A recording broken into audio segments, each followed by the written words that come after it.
kita telah memeriksa 48 orang saksi, meliputi 26 orang personel Polri, 3 orang penyelenggara pertandingan, 8 orang steward, 6 saksi yang ada sekitar TKP dan 5 orang korban.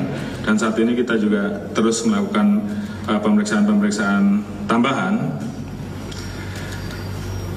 Tadi pagi telah dilaksanakan gelar perkara meningkatkan status terkait dengan dugaan pasal 359 dan 360 KUHP tentang menyebabkan orang mati ataupun luka-luka berat karena kealpaan, dan pasal 103 ayat 1 untuk pasal 52 Undang-Undang Nomor 11 Tahun 2022 tentang keolahragaan. Berdasarkan gelar dan alat bukti permulaan yang cukup, maka ditetapkan saat ini 6 tersangka sebagai berikut. Yang pertama, Saudara Insinyur AHL, Direktur Utama PT LIB.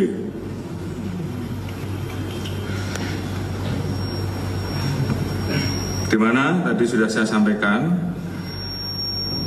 bertanggung jawab untuk memastikan setiap stadion memiliki sertifikasi layak fungsi. Namun pada saat menunjuk stadion LIB, persyaratan layak fungsinya belum dicukupi dan menggunakan hasil verifikasi tahun 2020. Saudara AH, Ketua Panitia Pelaksana Pertandingan.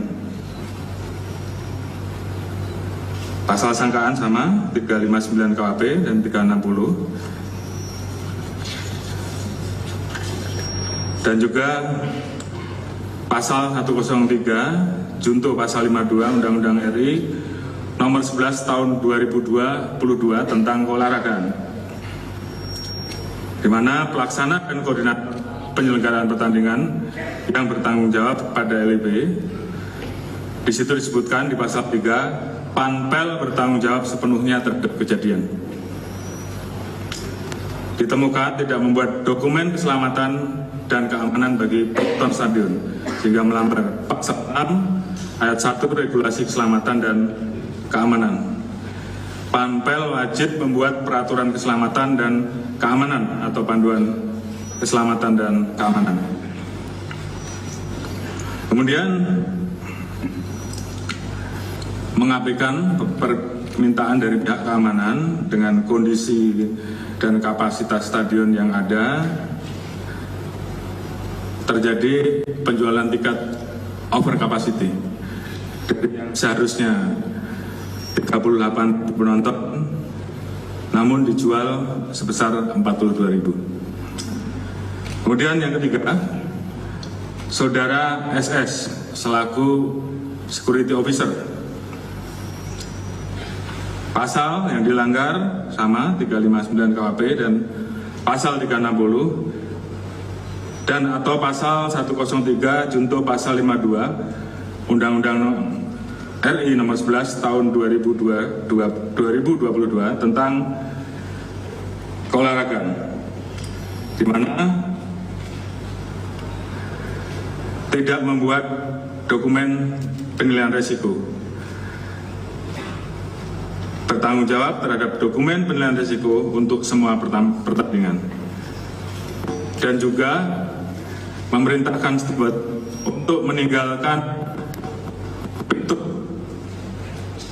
gerbang pada saat terjadi insiden, di mana sebenarnya steward harus standby di pintu-pintu tersebut, sehingga kemudian pintu tersebut tentunya bisa dilakukan upaya untuk membuka semaksimal mungkin, karena ditinggal dalam kondisi pintu terbuka masih separuh, dan ini yang menyebabkan penonton berdesak-desakan. Kemudian Saudara Wahyu SS Kabako Polres Malang. Melanggar pasal 359 KUHP atau pasal 360 KUHP. Yang bersangkutan mengetahui terkait adanya aturan FIFA tentang larangan penggunaan gas air mata. Namun yang bersangkutan tidak mencegah atau melarang pemakaian gas air mata pada saat pengamanan.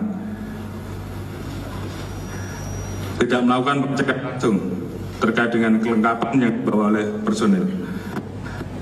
Kemudian Saudara H dan ketiga Yon Brimopolda Jatim. Yang bersangkutan memerintahkan anggotanya untuk melakukan penembakan gas air mata. Saudara BSA Kasat Samapta Polres Malang. Pidana sama pasal 359, pasal 360. Yang bersangkutan juga memerintahkan anggotanya untuk melakukan penembakan gas air mata. Tentunya tim akan terus bekerja maksimal seperti yang saya sampaikan bahwa kemungkinan penambahan pelaku, apakah itu pelaku pelanggar etik maupun pelaku yang akan kita tetapkan karena pelanggaran pidana, kemungkinan masih bisa bertambah dan tim terus bekerja. Dan kami tentunya akan betul-betul menyelesaikan kasus yang saat ini kita proses, khususnya yang pidana. Kami akan segera berkoordinasi dengan Kejaksaan Agung dan kejaksaan yang ada di wilayah Jawa Timur. Prosesnya bisa berjalan simultan. Selanjutnya tentunya kami juga